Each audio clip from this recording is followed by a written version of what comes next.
Tonight on Joy News Prime, Ghana Association of Medical Laboratory Scientists rallies behind other allied health professionals over a standoff with management of the Komfanochi Teaching Hospital. Because it's an urgent, and then my daughter had to see the medical practitioner on Monday, I have to do the lab today before she sees the medical doctor on Monday. We'll get the latest from the Komfanochi Teaching Hospital. Government announces selection of Ghana as hub for the manufacture of COVID-19 vaccines in Africa following the president's visit to Brussels. Also in this bulletin, security analyst Professor Kwesi Enin says national security operatives found to have misconducted themselves in the assault case involving the City FM journalists should have been punished instead of being referred to their parent organizations. If the police officers, the three police officers, and Kendall Ajiman have flouted the law, then I don't think they should be sent to their parent institutions. And later in this bulletin, a whole circuit court remands 21 suspects charged with unlawful assembly in connection with an LGBTQI conference. And also coming up later in this bulletin, onion dealers at Agbogloshi finally agreed to relocate to a new site at Ajin Kotoku by the end of next month. My name is Aisha Ibrahim. Joy News Prime is coming to you live from our studios in Kokomlemle on your digital terrestrial TV because we're free to air on DSTV channel 421 and Go TV channel 144. This is your home of independent, fearless, credible and impactful journalism. Do stay tuned in. Many thanks for choosing us. Patients who need laboratory services at the Komfanochi Teaching Hospital say they are forced to spend more on services provided by private facilities due to the sit-down strike by the hospital's laboratory scientists. The patients are worried the already high cost of treatment at the hospital could rise further if the strike does not end soon. The laboratory scientists started their strike on Thursday over what they say is the imposition of a medical doctor to superintend over the activities. Ohimeng Teria has been monitoring the situation at the hospital and has more in the following report.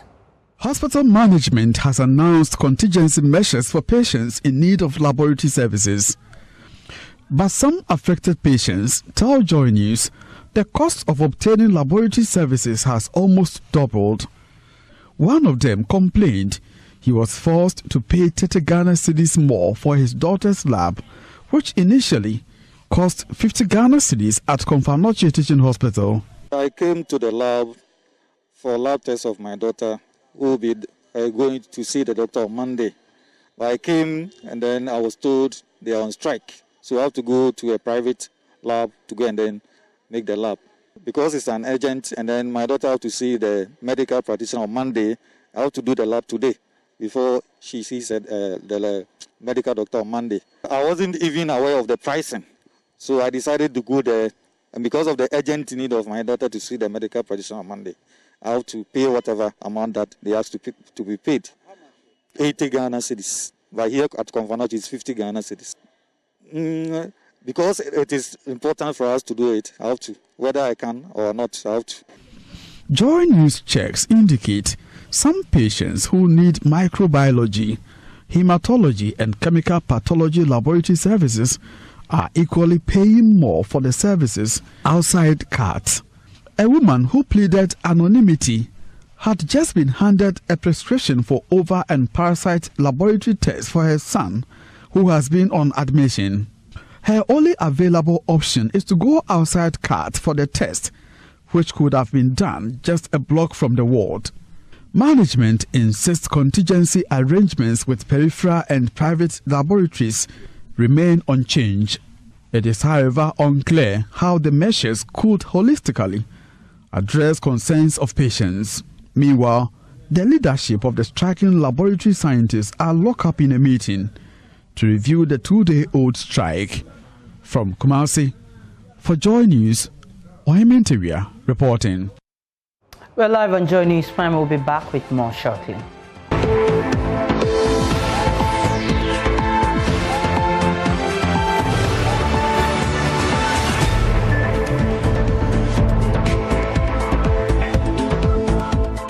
Welcome back to Joy News Prime, and let's still talk about health, because the Health Service Workers Union, which is backing the strike by the laboratory scientists at the Komfanoche Teaching Hospital, says it is worried about the altercation between the medical laboratory scientists and the Ghana Medical Association. It wants the matter resolved before it escalates into a nationwide issue. A statement issued by the union portions read and on your screen reads: "We have always reminded government that the fundamental driving force of the health system is teamwork, and any altercation among the various professionals should be addressed with the needed urgency. The pending issue has lingered for several years and keeps resurfacing in different forms and different hospitals because the crux of the matter has not been addressed.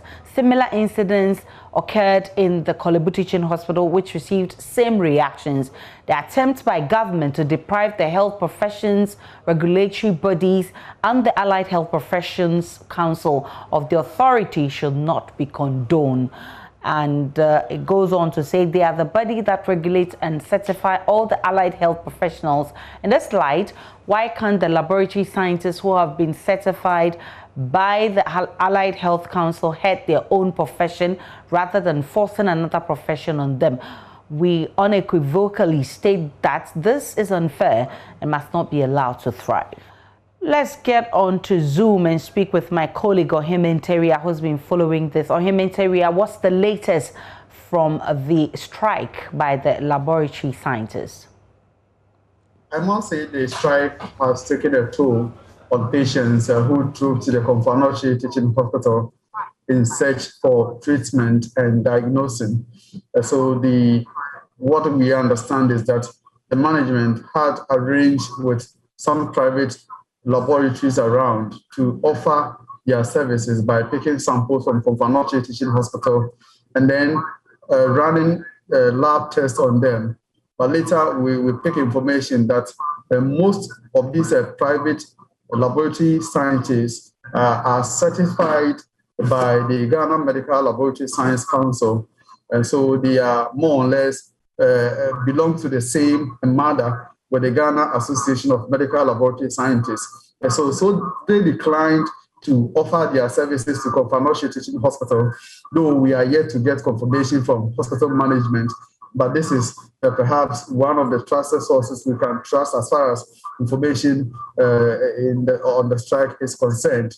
So patients still continue to struggle to get services, and then majority of them have taken to the streets of Bantama and other nearby communities where private laboratories are located to get the needed support.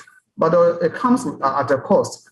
Because some of the patients we spoke to did indicate that outside there, the cost of laboratory tests is about twice the price or the cost at Komfanoche Teaching Hospital. A test at Komfanoche, which cost about, say, 50 Ghana cedis, cost 80 Ghana cedis out there.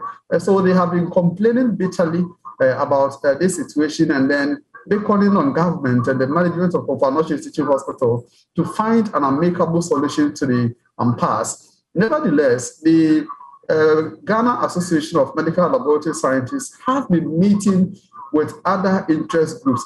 These are professional allied health groups, and they've been courting their support so that they join forces and then push for their concerns to be addressed. And I must tell you, it's been a busy day. Whilst some of them are meeting with the Ministry of Health, some of them are also meeting with these interest groups. And as we speak, we are told they've scheduled an emergency national council meeting,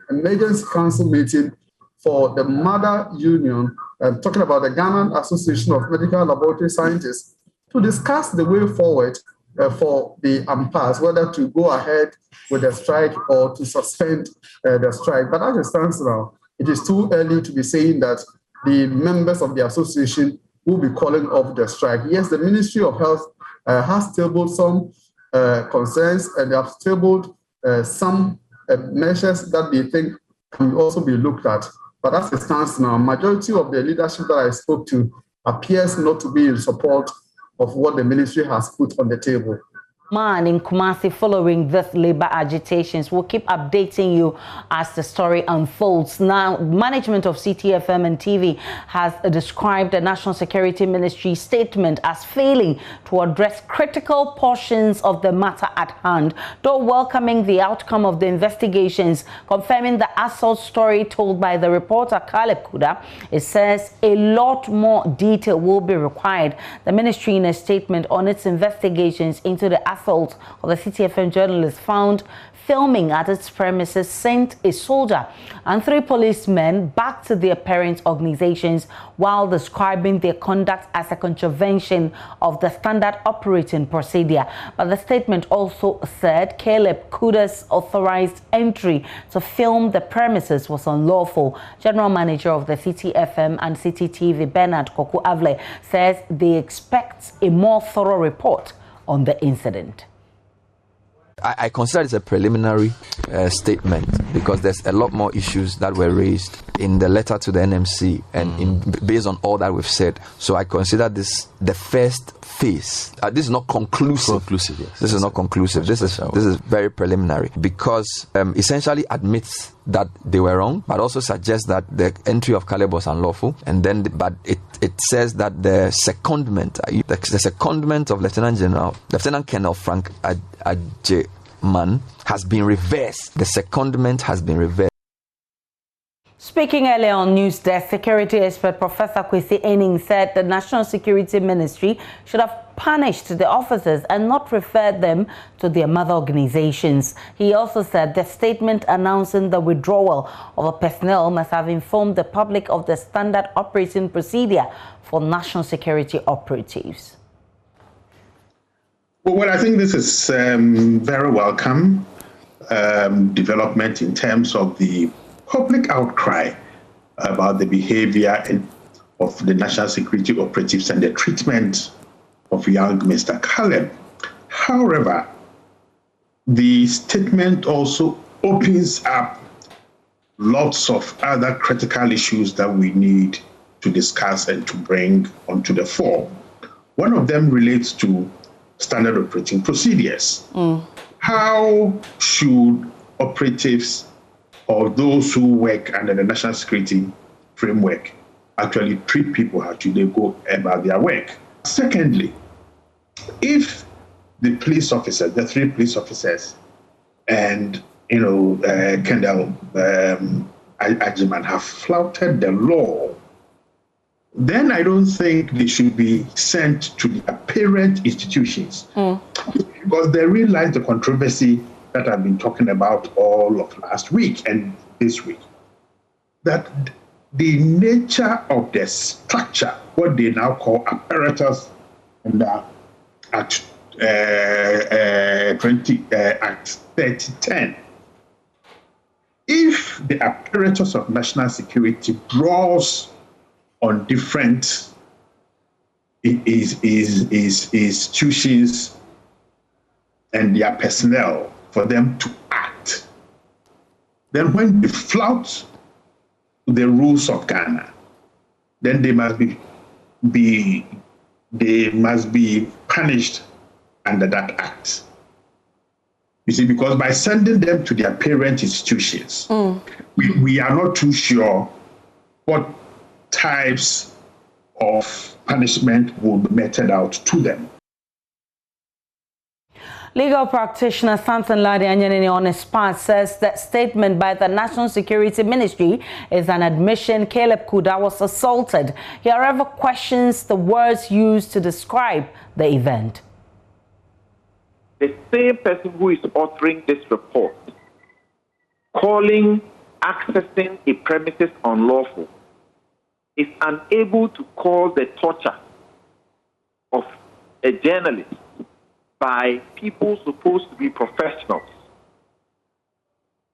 as criminal, as unconstitutional, and as unlawful.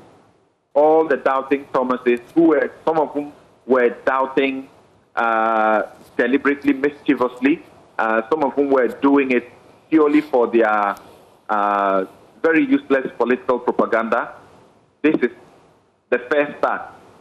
confirmation from the ministry itself that Caleb was assaulted, he was manhandled, he was tortured. They just needed to use those words rather than say inappropriate and say there was a breach of convention or conventional operating procedure. This was witnessed.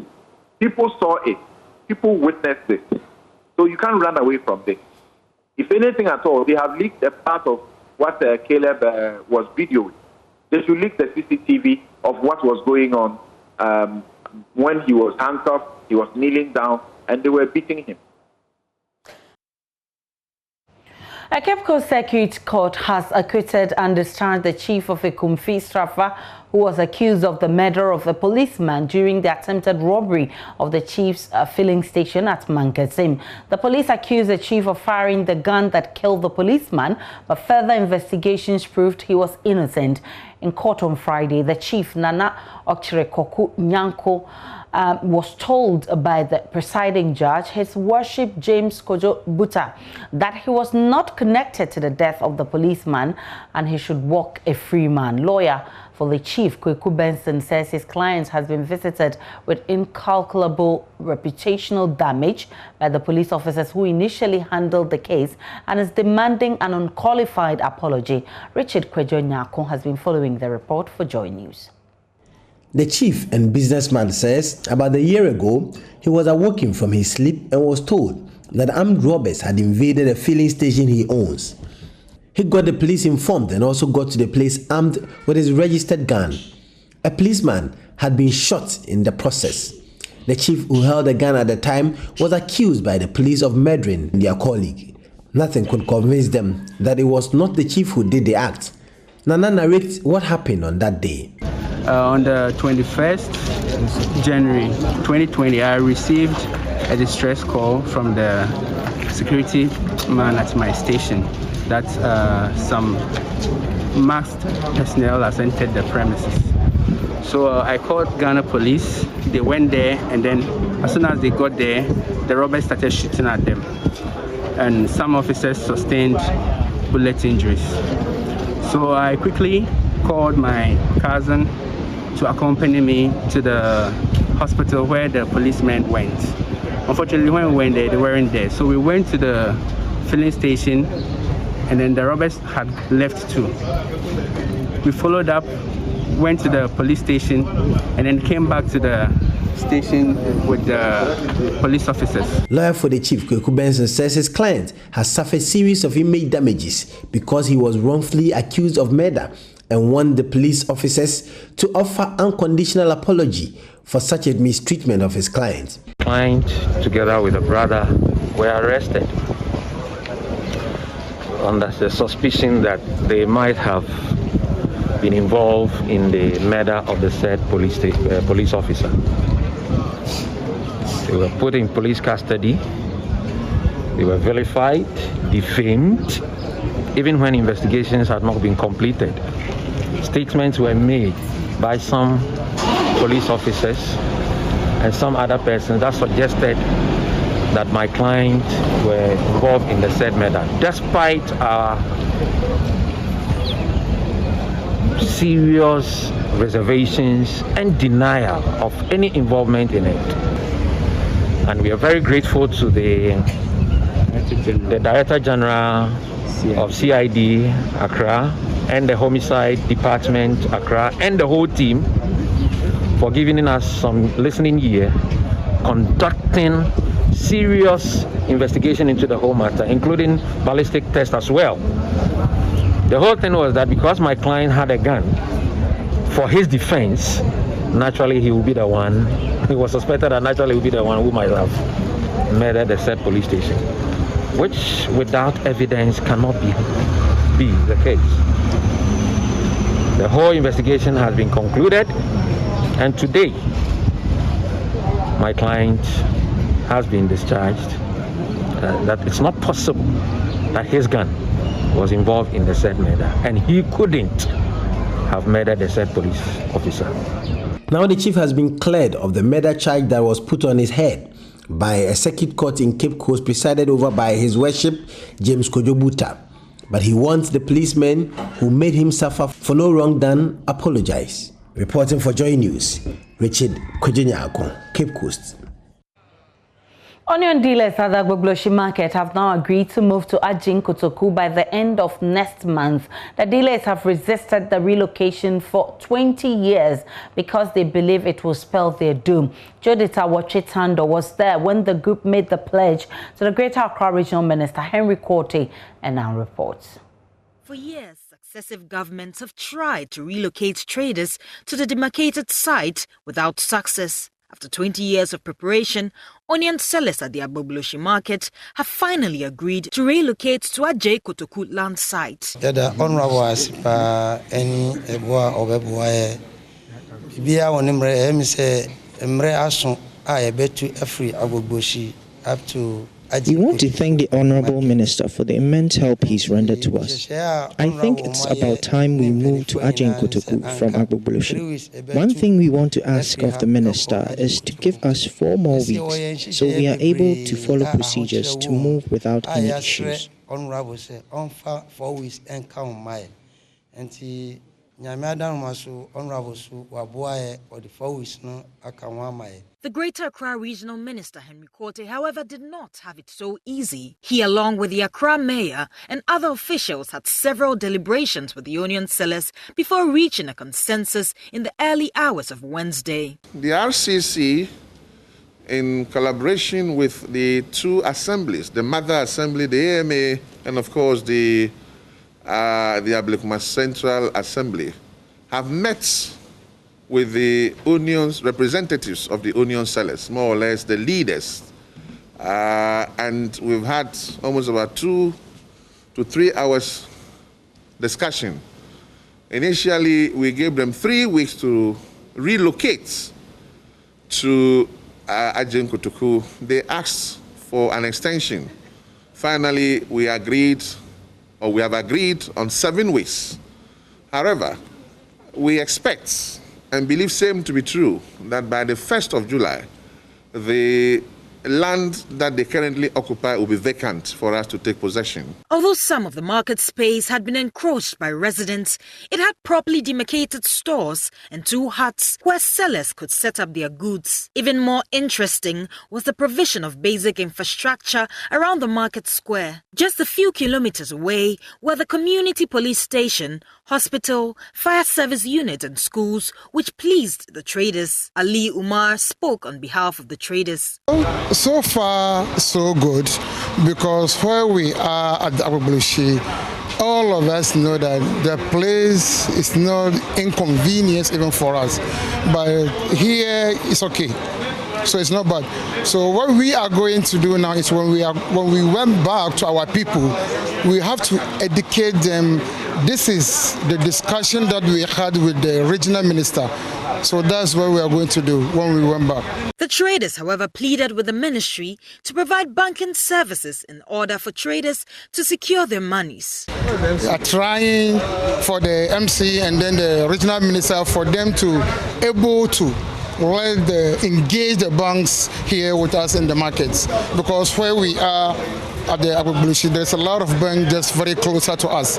But we can't just come here and sell and carry money into bag and take it home or something like that. If something happened with you by the road, and how you got to do? Our major problem here is insecurity. Because as we work with money, and because of the money issue, we are afraid of the insecurity that my brother just talked. We carry money along. So if the MC and the regional minister will do with the banks so that it will help us. The Greater Accra Regional Minister Henry Korte, as part of his efforts to decongest the Agbogloshi market, has given all wholesale onion sellers situated there a 7-week ultimatum to relocate to the Ajay Kotoku market or will be forced off the Agbogloshi market by police after the time elapses. Judith Awachitando, Joy News. Speaker of Parliament Alban Bagbin is attributing the delay in the passage of the Affirmative Action Bill to what he says is the constant review by successive governments. We'll bring you details shortly after the break.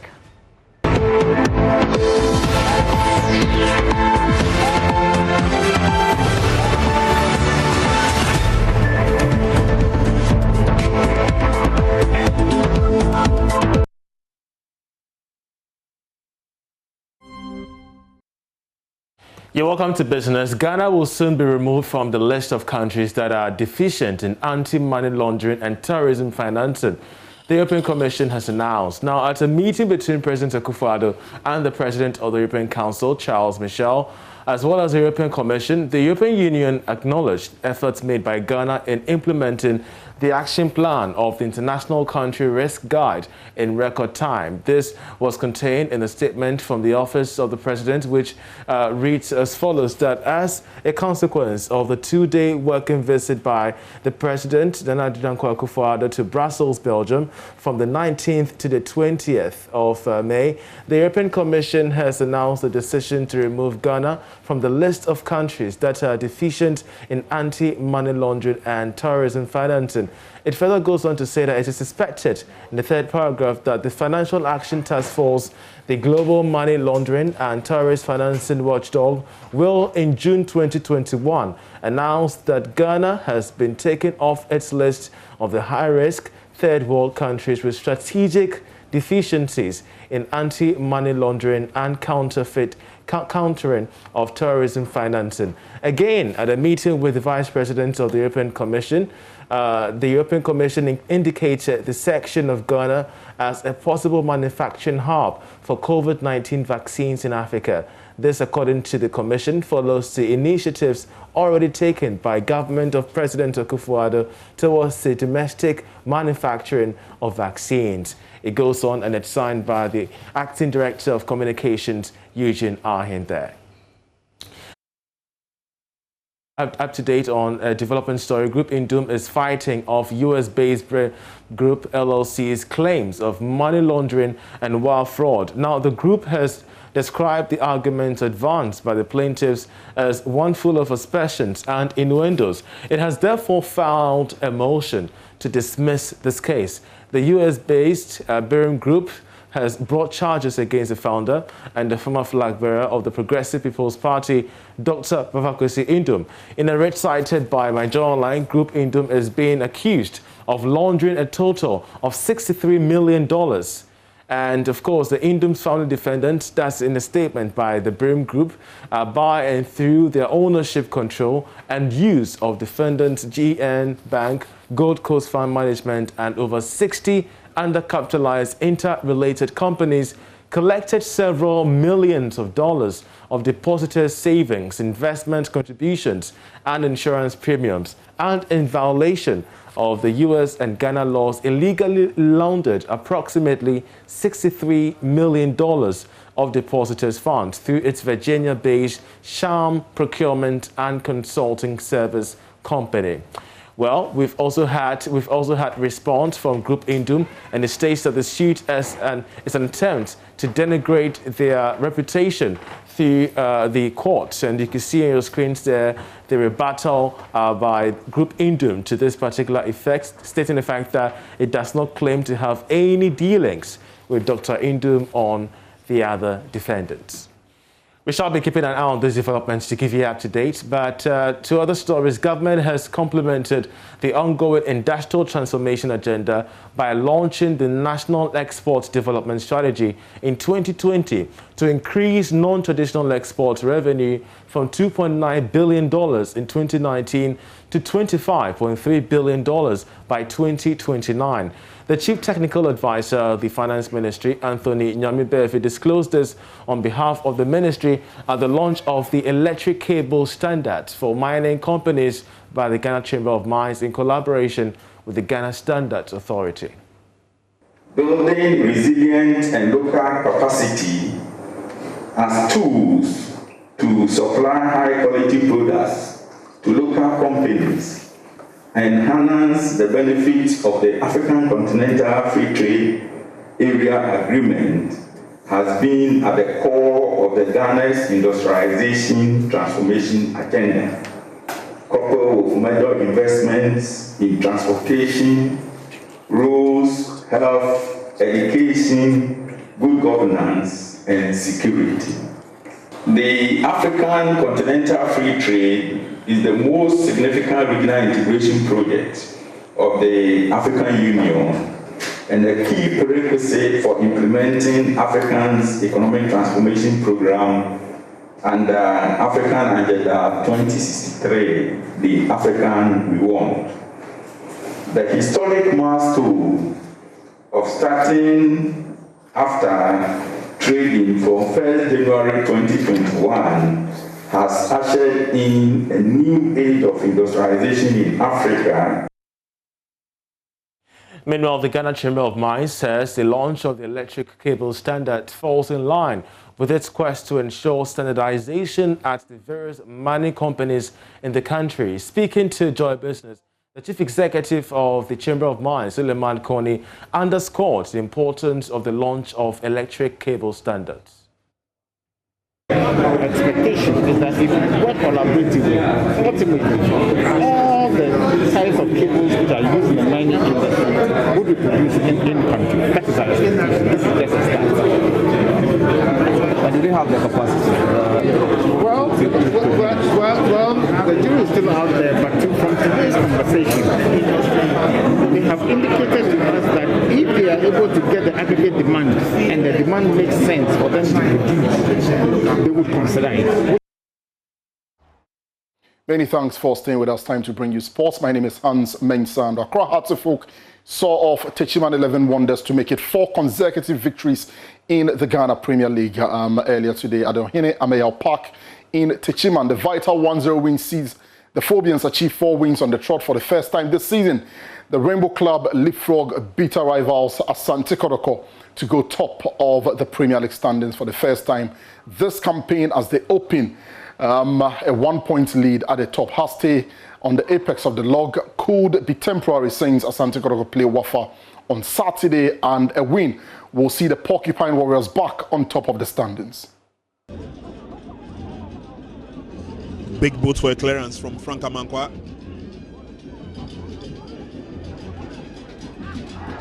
That's a mistake there, and Accra Hearts of Oak take advantage. And that man has been probing for a while. Replay here again. Kojo Obi Jr. with the press here. And oh, Tetenote. Look at him. It was a mistake. Could have headed that ball or headed it back to goalkeeper. Corner kick is deep. Phobia shot to clear the lines. A shot on target. Appeals for a penalty. Not given. Game will still continue. First of all, it was that header from Mo Alassane and Caleb Amankwa together. And now shot, clearly a penalty. I mean, it hit the hand of Robert Adosowa. Let's check out the other fixtures for the Ghana Premier League for this weekend. And there you go already. Hearts accounting for 11 Wonders. Kotoko. Tomorrow, they are playing against the West Africa Football Academy at the Linkley Stadium. Olympics will play in Tarlice on Sunday. Brekum Chelsea up against Karela Dream FC versus Bichim United. Legon Cities will play Aduana Stars. Mediama Sporting Club up against Ash Gold. Ebusia Dwarfs versus Liberty Professionals, and Elvina Sharks will play King Faisal. The Minister of Youth and Sports, Mustafa Yusuf, says the government is committed to supporting athletes win medals for the country in the upcoming Tokyo Olympics. According to Yusuf, all logistics required to aid the success of the team will be provided. I want to thank you so much for this sponsorship drive to get our athletes prepared and also represent us in the event in Tokyo. We know it's not just for us to go and participate in Tokyo, but even after, the Ministry of Youth and Sports recognized sports as an emerging industry, an industry that can give our teaming graduates and the youth of this country jobs, an industry that also bring this country together, because this is the sport, it is only sports that bring the whole nation together.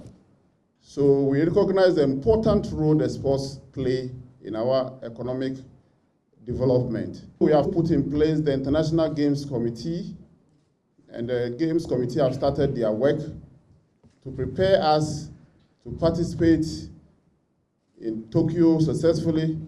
Whatever logistics that is needed, I can give you assurance that with the corporate institutions support, government is also prepared to support the sports industry, especially those of our brothers and sisters who are going to lift our flag high in Tokyo. Government will do everything possible to support them to be able to participate in the event successfully.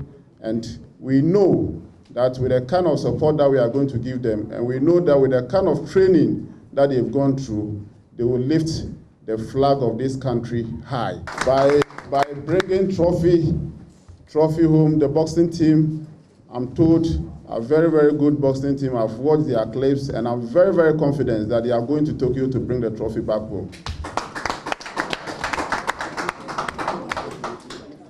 So we are behind you as a country. The whole country is behind you. His Excellency, the President of the Republic, is behind you, and we are praying for you. We'll put in, like I said, we've put in all the necessary preparation, and we'll back you with prayers so that when you get there, you'll be able to lift our flag high. Well, that's it for now. There is a lot more sports a bit later in the bulletin. Showbiz Becky is here with the very latest. Hello, beautiful. Hello to you. It's a beautiful weekend. Oh no, it's the start of a beautiful weekend. And it's going to be beautiful, it's definitely. Going to be beautiful. Because you get to rest, right? I tell you. I don't get to rest. But let's go into the. You don't get to rest. You rest. I'm working, girl. Oh, okay. That's good for you because you're working. You still have a job, though. Okay. So but let's go. So the story of Moses apparently hasn't been really told well. So in a new song by Akese Brimpong, he decided to tell the story properly of Moses. Let's move away from the AM show because he was on the AM show this morning with Inimwa Ado. Let's move on. Let's go to Hits FM. Lakon is a Nigerian musician, and he won the Big Brother Africa as well, the Chase or something. Yeah, Big Brother Niger. So he's been talking about a lot. He spoke about the music industry. He's telling the young ones that when you do quality music, that's when you get to be heard. Okay. So the point is just create music that is quality. That way you get people to follow you. Yeah. Oh, so short. So, I mean, for your Friday relaxation, we have Adina. No, it's actually a Netflix actor and R&B artist, Bob Murat, teaming up with our very own Adina to come up with a beautiful song. So, if you haven't seen the song, we have it for you here. Have you seen the Murat guy? Yeah. You've seen him? He's nice. Okay. Oh, you want me to call him? All right, thank you so much for bringing us Showbiz, Becky. Anytime. And that'll be it for Showbiz.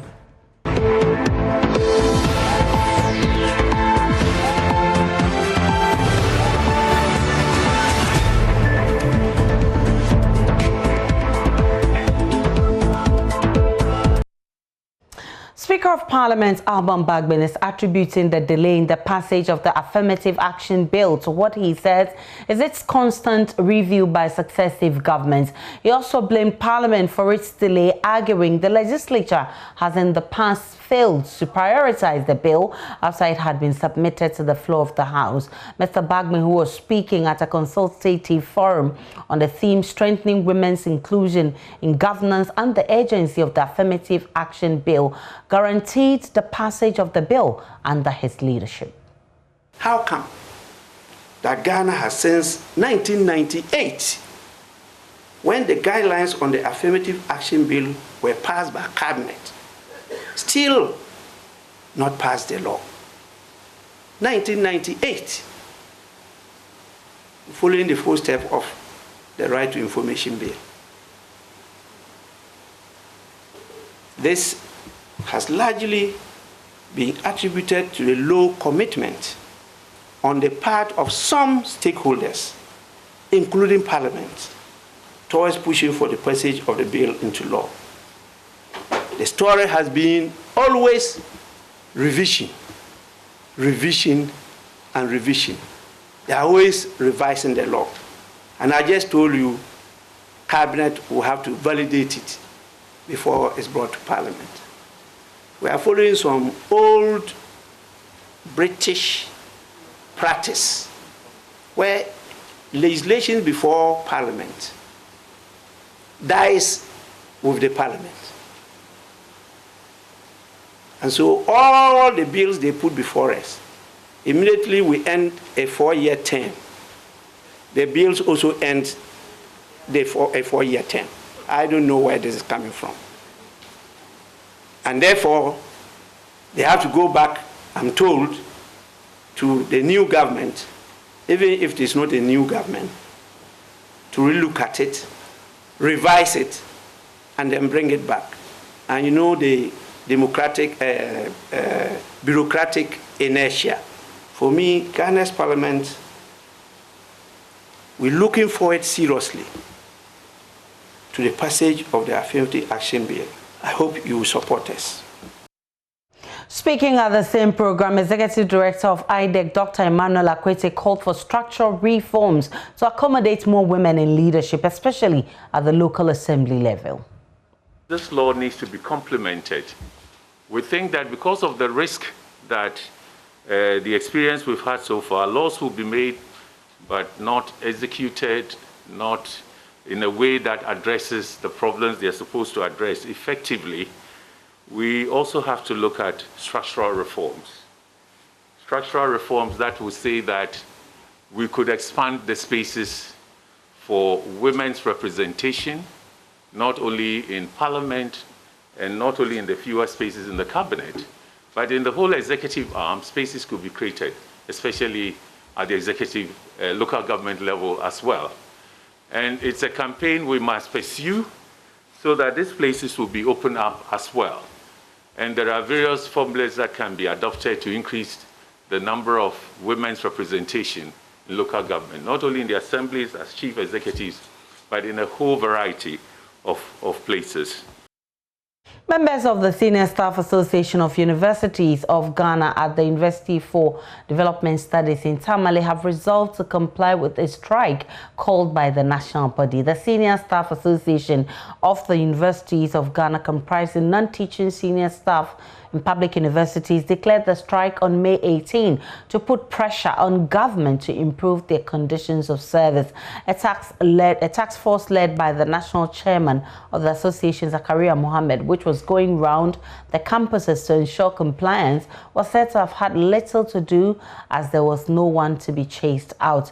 Mr. Zakaria told Joy News they will continue to press further until their demands are met and urged members to have trust in the leadership.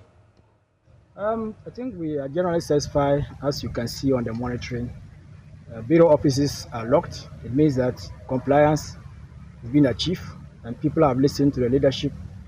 I'm sure all those adherence borders on the fact that their standard of living has dropped. They know that the conditions of service of public universities and senior staff where they belong has not been reviewed since 2008. They are also aware that our colleagues who have gone on retirement have not been able to access their retirement benefit because of government inability to pay the 2010 to 2016 arrears.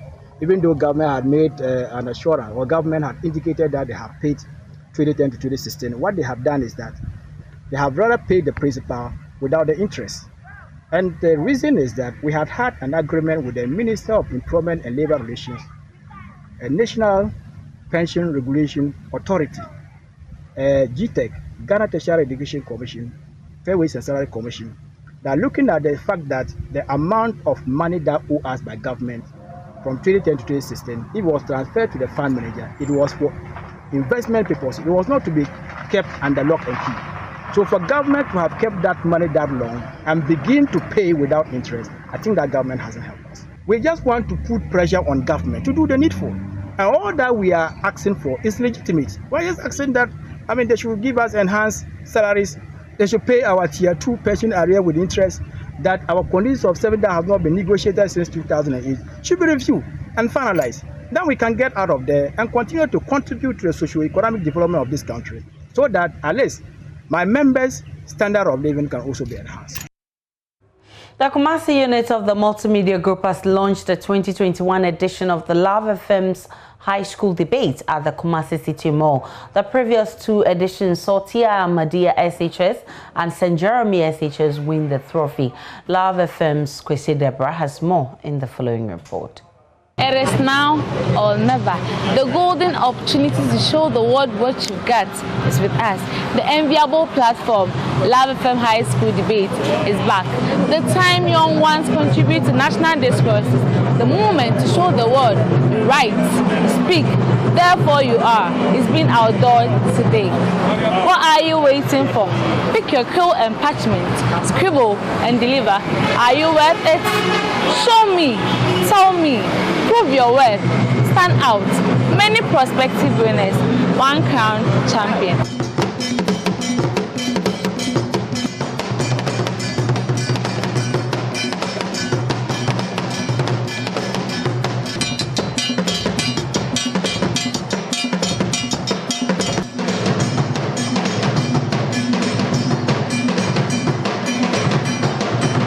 Over 70 schools contested at the zonal qualifying stage, which was categorized in phases. 16 schools, including Presby SHTS, Ghana Muslim Mission, Prempeh College, and Adventist Girls SHS, have qualified for the main competition. Others are Fiakubiampem Girls SHS, Anglican SHS, St. Hubert Seminary, Fomena Tia Mas, KNUST SHS, Tia Mas Kumasi, and Prezi SHS Bompata. Semi-finalists in the previous edition gain automatic qualification to the next contest. They are St. Monica's Girls SHS, Opokuwari School, Chepa SHS, and St. Jerome SHS. Mr. Isaac Henchi is Marketing Manager, Multimedia Group Kumasi. This year, we began from the zonal level where about 80 schools debated in the prelims, and I'm sure most of you were witness to it. Debaters took turns arguing out their stance on the motions given as judges carefully scrutinized their arguments to give necessary evaluation. You know, the more distinct schools proceeded to the next stage of the competition, and now we have 16. One of the judges, Dr. Peter Arthur, an English lecturer at the KNUST, explained the new dynamic of this year's competition. See, if you say something and it's said in the rules, you have to make sure there is consistency. And it's consistency that will give you credibility. And in that grain, you have to make sure you provide your evidence and your proofs. Now, let me go this way. You will have to make sure that your conclusions are foolproof. You understand that? That you make a claim, defend the claim, and the conclusion is foolproof. Ashanti Regional Director of Education, Ms. Mary Usefrie, was hopeful the competition will give impetus to the Writers and Debaters Society in the various schools. The PRO, Mark Ofori, spoke on her behalf. The Writers and Debaters Society of the Ashanti RSRC was formally formed to give a platform to students with debating and writing skills to nurture their talent whilst in school. The sustenance of the high school debate will therefore be a good platform for the active survival of the WBS, that is the Writers and Debaters Society. Well, first of all, my name is Dankwa Asidu Bwatin, a student of St. Hubert Seminary Senior High School. And what you should expect from us is we are aiming towards kicking PC boys out of this contest. And this for sure. All our preparations are... Main sponsor of the event, Jackson Educational Complex, will give over 7,000 CDs and educational materials to the winners. The debate is set to be aired on Joy Prime and Joy Learning channels on Multi TV. The 2021 Love FM High School Debate is in partnership with the Ghana Education Service, the Conference of Heads of Assisted Secondary Schools, the Ashanti Regional SRC, and the Writers and Debaters Society. Reporting for Joy News, Kwesi Deborah. The Volta Regional Police has arrested some 21 persons suspected to be members of the LGBTQI community for unlawful assembly in Ho. The suspects were picked up at Godokwi, a suburb of Ho, where they were said to have gathered for an LGBTQI conference. They have since been arraigned before the Ho Circuit Court for committal proceedings and were charged with unlawful assembly. Their bail application, according to their counsel, was denied by the presiding judge, Justice Felix Dajomo, who adjourned the case to June 4, 2021. Prince Dogbache is the Volta Regional Police Public Relations Officer. The Regional Police Command had information that some persons were engaged in a meeting aimed at championing LGBTQI activities. So quickly we proceeded to the said place and arrested 21 persons, including 16 females and 5 males. Now, preliminary investigations into this revealed some materials, retractable banner displaying One Love Sisters Ghana, an organization which is championing same-sex behavior. We also got the LGBT plus Muslim, a book that is among some of the materials that they are using. You also have gender acronyms coming out, a concept that is aimed at encouraging persons involved in this behavior to come out publicly to mention or state their sexuality, and all about all about transgender. And so clearly there is an agenda by these people to propagate the LGBTQ behavior. For now, we have preferred a preliminary charge of unlawful assembly while we continue with our investigation.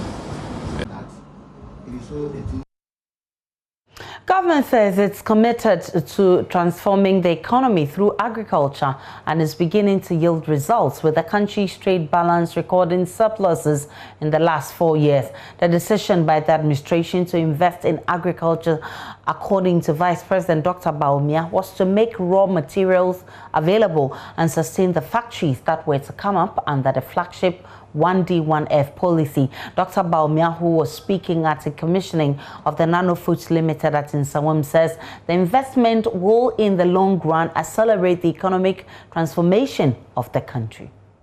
Planting for food and jobs was one key policy that we brought in place to anchor this 1D1F program, because you first have to produce a lot of raw materials before you use them in manufacturing or processing. So planting for food and jobs was a first step. 1D1F is the second step to linking agriculture to industry. In this way, this is the way to enhance agricultural productivity, scale up production, add value to what we produce, create jobs, increase incomes, and improve livelihoods. And that is also the way to build sustainable food security for the country. And if 1D1F is harnessed well, we can add value and boost the value of Ghanaian exports. We can strengthen the links between agric and industry, stimulate investment in commercial agriculture, and open pathways for accelerating national development and economic stability. For the first time in over 20 years, Ghana's trade balance has recorded a surplus for 4 consecutive years: 2017, 2018, 2019, and 2020. This is the first time in 20 years. Blochem, one of Ghana's largest producers of beverages, has pledged to continue to produce safe, quality and standardized beverages after it was awarded the Hazard Analysis Critical Control Point Certificate by the FDA, a standard method of operation that guarantees the safety and quality of manufactured products, was awarded to the company after it volunteered to apply the method to its production process. Judith Awochitando has more. There's been widespread concerns over the quality of beverages on the Ghanaian market, but Blochem Limited, producers of Bell Aqua mineral water and other Bell products, is guaranteeing Ghanaians of quality and safer drinking water and liquid beverages. This comes as the company wins the Hazard Analysis Critical Control Point Certificate by the Food and Drugs Authority. With this new HACCP certification, Bell products would go through an even stricter process of purification to ensure consumers of the products are safe. The HACCP for us is just not a mere document or a certificate or an endorsement for the sake of attaining it, but a testament of company's preparedness to hold itself to the highest standard of accountability. Head of Industrial Support at the Food and Drugs Authority, Kofi Essel, explains the importance of HACCP to the consumer. It's not been adopted internationally. The Codex has made it one of its key requirements for international food trade. And so Ghana, we have introduced it. We have made some inputs supporting individual industries who want to implement it on a voluntary basis. But we are saying that pretty soon, before the end of 2022, a certain sector of the food industry are going to be rolled onto the program. And this will largely be the water and then the beverage industry, especially those who are doing bottling. Mr. Essel further explained the FDA is making preparations to produce a logo for products that are HACCP certified for easy identification for customers. We would love to introduce a logo, a HACCP logo for the country. And that is something that we are working on. And so that just like you see FDA registration number on a food item that is registered, you also see a HACCP logo for Ghana, just as we also have for certification marks and all that. And so we need to deal with our counterparts, the Ghana Standards Authority, on some few issues to be able to now roll it out, so that any company that goes HACCP will now have a logo, and that is the logo that will tell you that this company, but nothing stops Bell Beverages to indicate on their product that it's a HACCP certified company. Blochem Limited is hoping this new achievement would seal its place as one of the market's leaders in the beverage market. Judith Awotretando, Joy News.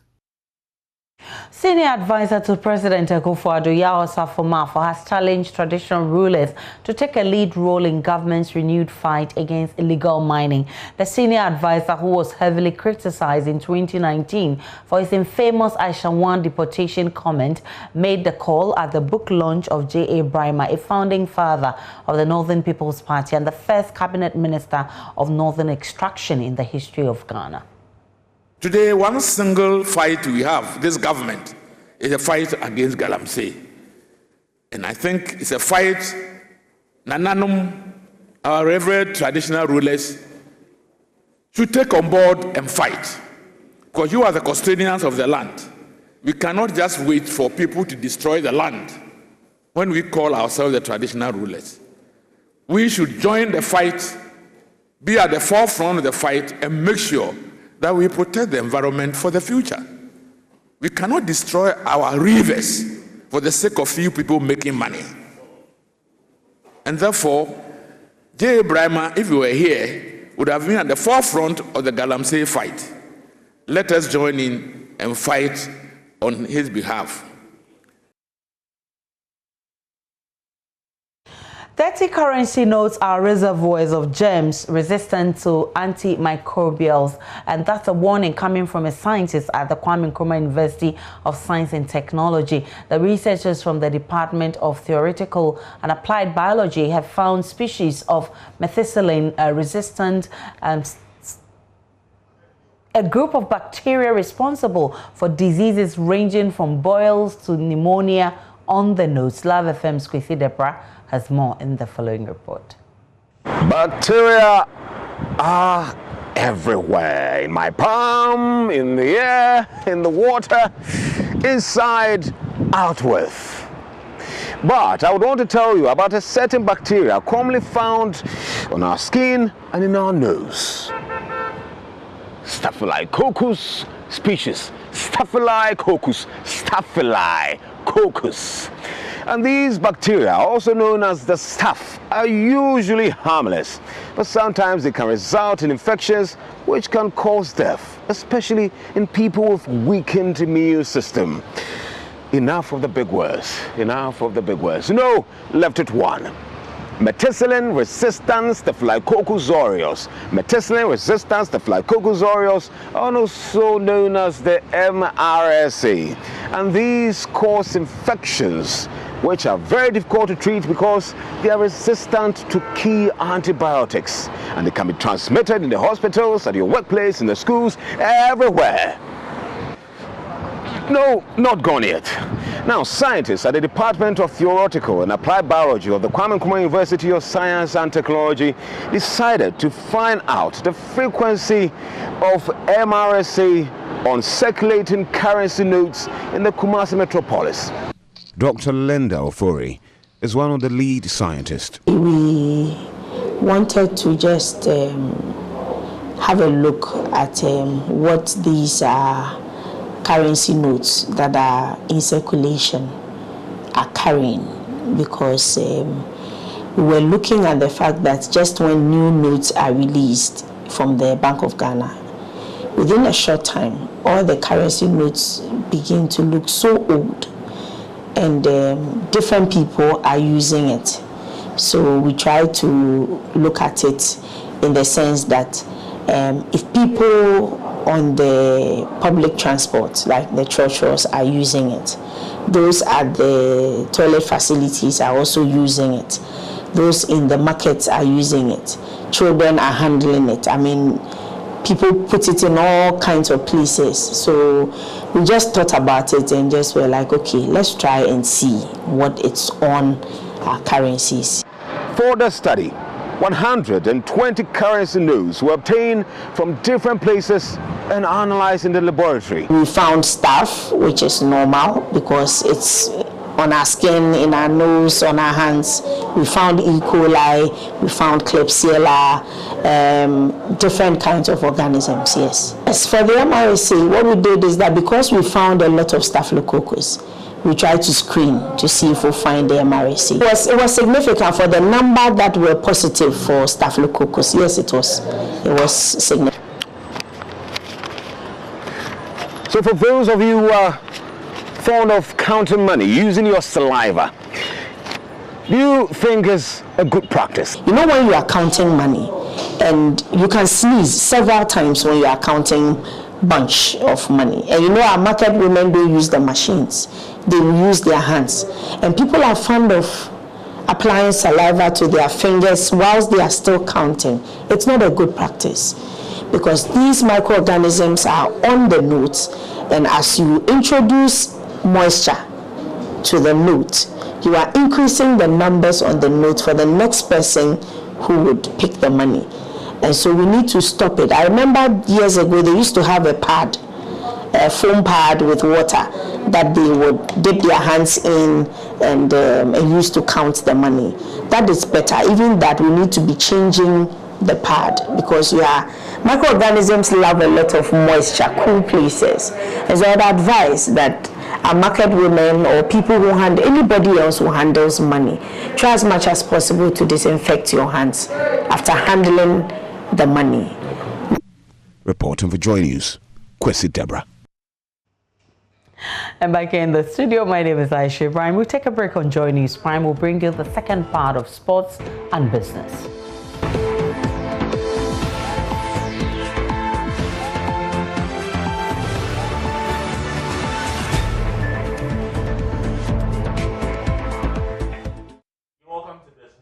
The Federation of Forest and Farm Producers says access to credit has become a major challenge for its members since the cleanup of the financial sector. According to the Secretary General of the Federation, Makebu Akparibu, the government must roll out a different stimulus package targeting smallholder farmers to revamp the operations. He was speaking at the Ghana Federation of Forest and Farm Producers National Dialogue Series. The National Dialogue Series by the Ghana Federation of Forest and Farm Producers was themed Smallholder Forest and Farm Producers, Key Agents for Delivering Sustainable Development Goals in the context of green recovery. At the forum, President of the Federation, Abdurrahman, appealed to government to increase subsidy on fertilizers and seeds for food security. The COVID-19 has affected our activities, so much increasing cost of farm inputs, and if government do not support us, the food security situation in 2022 will not be good. For this reason, I want to make the following demand on behalf of GAFAP to government. We want government to increase subsidy on fertilizer and seed. Number two, we want government to support with mechanization services, including harvesters, combined harvesters. Also, Secretary General of the Federation, Makebu Akparibu, called on government to roll out a different stimulus package targeting smallholder farmers to revamp their operations. According to him, access to credit has become a major challenge for members since the cleanup of the financial sector. But one of the things we realized was that the conditions or the terms of the stimulus package was more skewed towards the trader level businesses rather than the production level businesses who are the forest farm producers at the base. And so we are calling on government to have a special stimulus package that addresses the concerns of smallholder forest and farm producers in a bid especially to ensuring food security, because food security is a major concern in this country. But financing has been a huge challenge because one of the things was the banking sector cleanup. Our members were usually people who would save in the microfinance institutions and other financial institutions that are based especially in the districts and in our communities. And when the cleanup occurred, especially of the microfinance institutions, most of our members who are also involved in village-based saving schemes had monies locked up in these financial institutions. It was a huge challenge. Now, government will ensure entrepreneurs get more support from the creation of the National Development Bank. That's the assurance from the Finance Minister, Kenneth Oriata. He told journalists that government intends to dilute its stake in the bank at a later date when more private sector players get on board. Agriculture and manufacturing sector receive around 4% and 8% respectively of banks' loans compared to their shares in GDP and employment and potential for driving economic transformation. Primary focus areas of DBG will be agribusiness with a focus on off-farm value chain activities, manufacturing, ICT software and allied services, including business process outsourcing and tourism, boosting home ownership through affordable and longer tenure mortgage finance, infrastructure financing, which is key. And essentially, we are going to leverage our public resources for private sector financing. DBG is not similar to the existing commercial banks that we have in the country. It is a non-deposit taking wholesale bank. DBG will neither give retail nor direct business loans at the former Bank for Housing and Construction, NIB, ADB, and the like. It will rather provide funds to the existing commercial banks and non-bank financial institutions which qualify to provide long-term lending and other innovative products that are presently lacking in the system. The bank will therefore complement and strengthen the operations of existing financial institutions. It is important to state that since independence, this is the first time we're establishing a bank of this nature. It is a model along the lines of the German Development Bank, KfW, which played a pivotal role in the post-World War II reconstruction and transformation of the German economy. And I believe that the destruction that the COVID has done to Ghana and other African countries this is the type of intervention that is required. Now, less than 2% of the 15 million female population in Ghana are involved in forex, mostly privately. This follows research conducted by the United Nations Development Programme, UNDP, as well as Women in Forex, a forex association of the professional forex financial market analysts in Ghana and West Africa. The report shows that even though online forex trading has expanded economic independence for many Africans, women are mostly marginalized in this front. This, according to the report, poses threats to achieving the SDGs to empower women, reduce poverty and unemployment, as well as create career opportunities. Gifty Anosika Asantua is the president of the Women in Forex, as well as a forex financial market analyst. She spoke to me earlier on this development.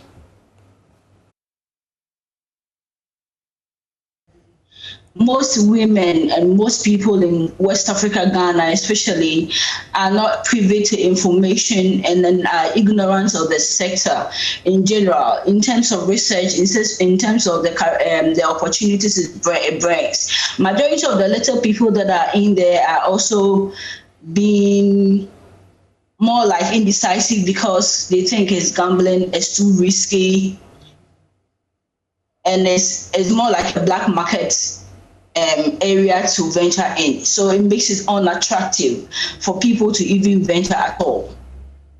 Interesting, but you know, it's so startling, the fact that 1 in every 200 online forex trader is female. What could be accounting for this, even though you've mentioned the fact that most of them, you know, have little information about the facts and they have this skewed perception about it being a black market? What do you think is also further accounting to this trend? Lack of technical know-how would be the basic reason for that, because there's a huge gap between our traditional educational system and a digitalized skill. And forex trading is a digitalized skill, and then there's a huge gap. The disparity between our education is huge. So those people that are even interested are not able to venture because they don't they know how to go about it. And most of the time they end up being duped or they end up losing a lot of money. Interesting. Well, the report is further warning that this development poses threats to achieving the SDGs to empower women, reduce poverty and unemployment, and create career opportunities. How can this be resolved, Gifty?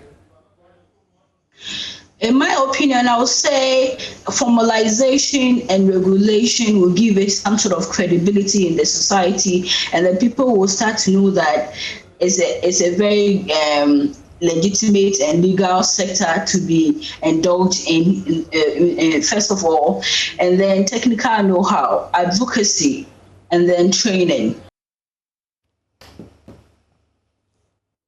Well, and that'll be it for business. My name is Charles Aite. Sports is up next this day.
Back again with sports here on Joy News Prime, and Great Olympics duo Maxwell Abekwe and Samuel Ashikwe say the club is determined to finish in the top 4 despite 4 at the Ghana Premier League season. That's also in spite of recent struggles.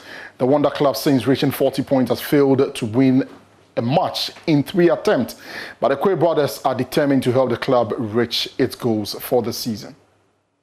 Maxwell Abekwe has been one of the star men of Great Olympics, scoring 7 goals in 25 matches in the ongoing Ghana Premier League. The youngster, who is making his debut in Ghana's domestic top flight competition, has revealed that the desire of Olympics is to finish among the top 4 clubs in the competition. And before the league started, you could see our training. Everybody is really pushing hard because the motive is to be among the top 4.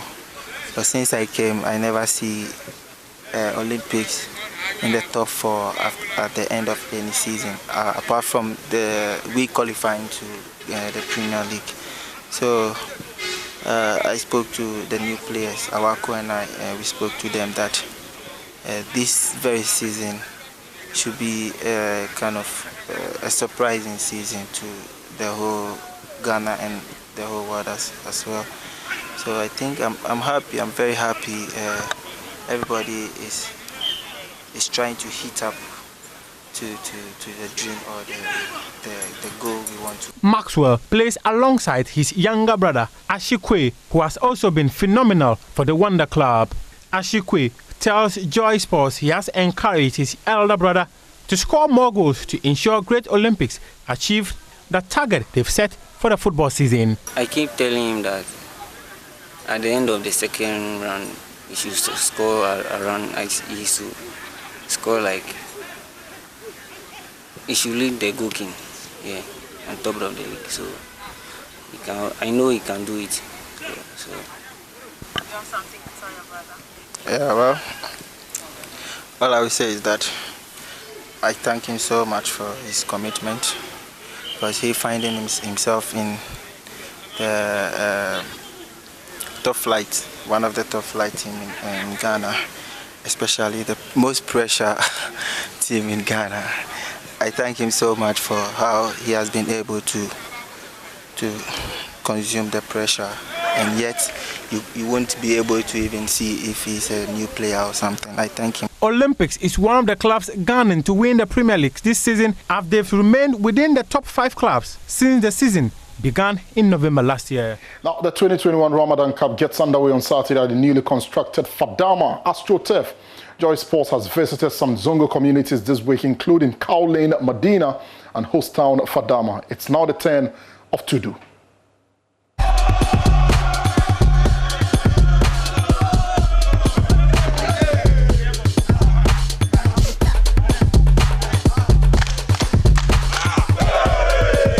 Oh, guys, come closer, come closer, come closer. Oh, come closer, come closer, come closer. Well, Tudu, are you in the house? Yes. Are you in the house? Yes. So what were you doing? 1, 2, 3, what were you doing? Hey, hey, hey.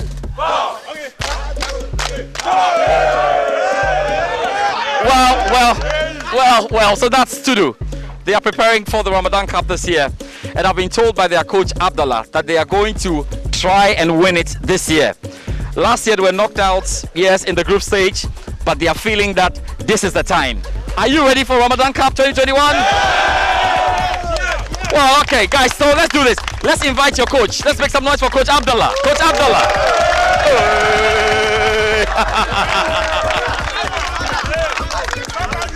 Coach Abdullah. How is everything going? Well, fine. We are doing great. You have a lot of energy in your boys. They are really strong boys.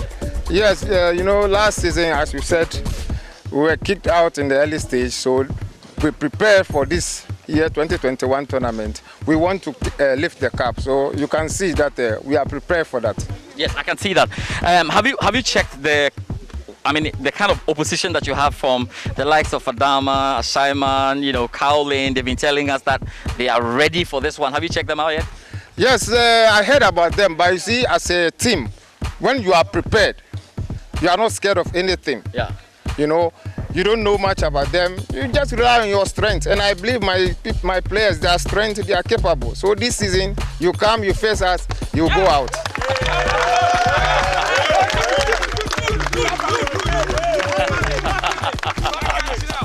Wow. Oh, he's got a nickname, Papovich. So why Papovich? You know, my team, they say I'm a Ghanaian Croatia international. So. Oh, I see. So the Papovich. Yes, Papovich. All right. So I don't know if you're just going to tell us a little bit about how you guys are going to be approaching the play on the day, what we expect from you. Once you're Papovich, is it going to be defensive? Is it going to be attacking? Are you going to score more goals? What should we expect? You know, a tournament that involves qualification. Yes. The only thing you need is for you to qualify. Right. And before you can qualify, you need to score more goals. Yeah. So those are the things we are having in our bags. When you meet us, we will give you the goals. More goals? Yes, that is the thing we are going to do. I don't know if you can speak to your captain. Oh, so where's Capito? Oh, Capito. Yeah. Capito, how are you feeling? Yeah, I'm good. That's right. What do you have to say to all the other teams who think they can beat you? What do you have to tell them? They should be ready. We are coming full vim. You are killing them? Yes. Like no man's business? No, we don't care. We don't care where we are coming from. That's right. Yeah. But are you going to win this one? Yes, sure. You're sure about it? Yes. Okay, so can you tell me about some of your key players? Oh, everybody is key here. Everybody is key here? Yes.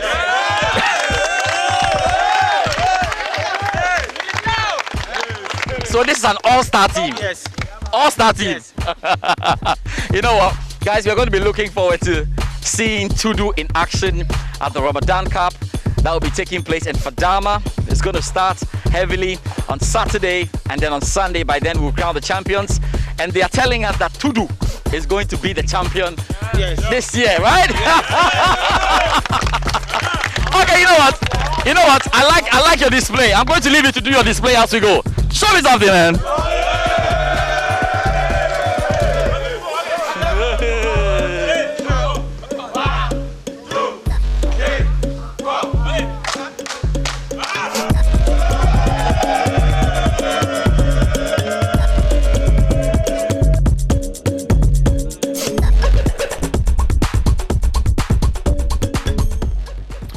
Now, the race for the top four heightens as clubs prepare for match day 38 in the English Premier League.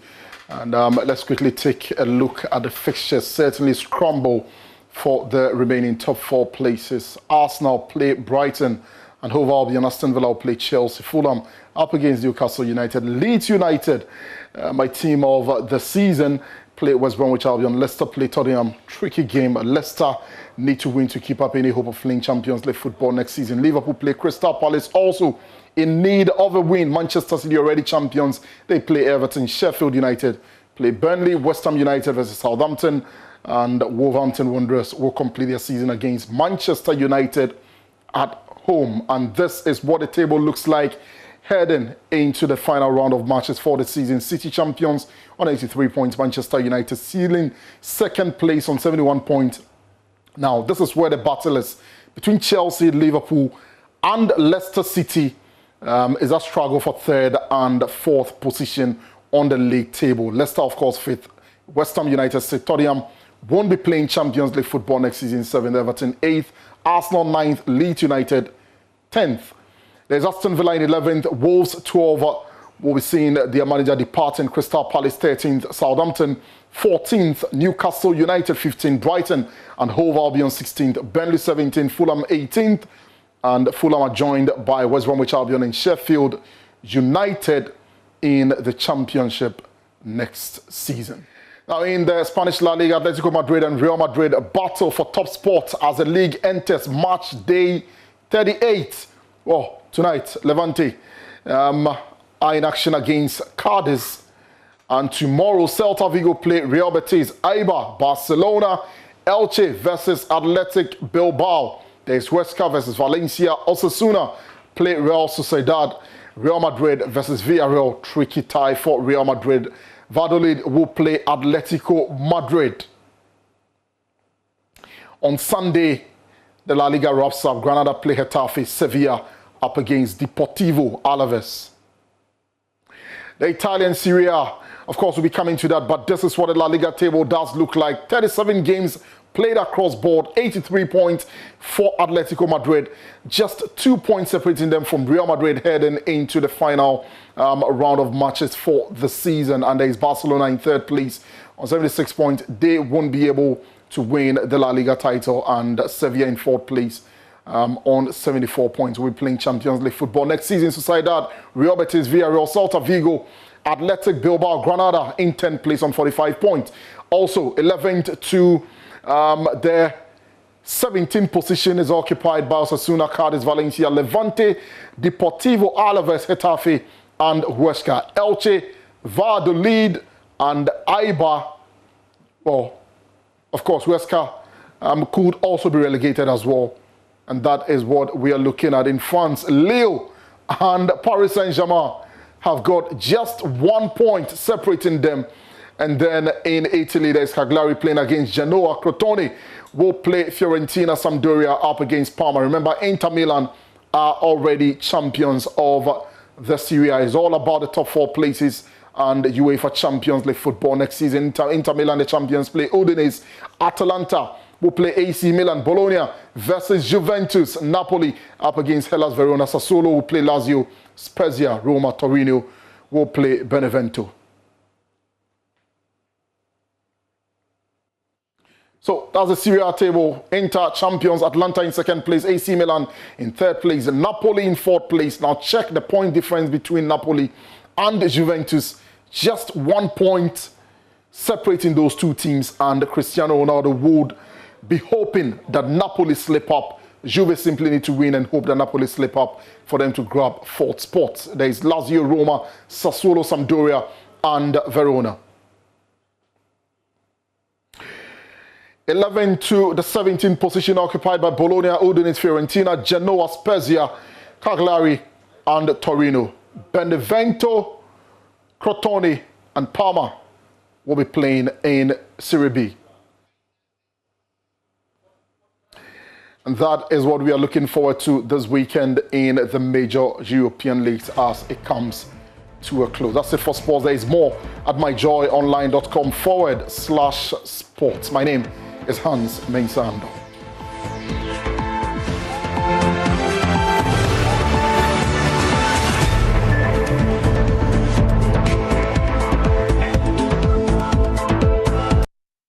And that's how we wrap up Joy News Prime tonight. My name is Aisha Ibrahim. Many thanks for watching. Do enjoy the rest of our programs.